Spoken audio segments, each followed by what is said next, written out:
suggests that America will make a stand.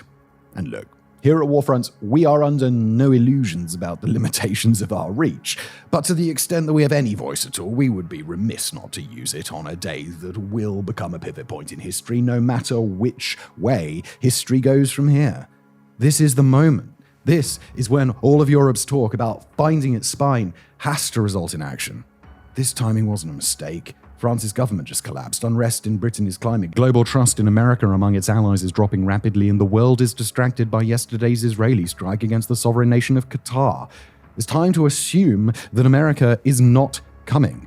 After it failed to punish Putin for his ceasefire charade and failed to punish him for striking the British Council and the European Union officers in Kiev just last week, Russia is going to claim that this was an accident.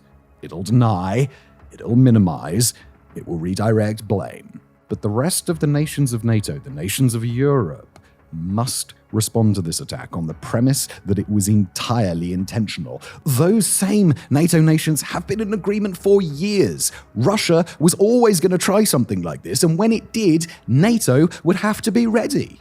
Now that day's arrived, and although Europe is nowhere near as ready as it wants to be, its leaders would have to be brain dead to believe that Russia would wait until Europe had grown strong.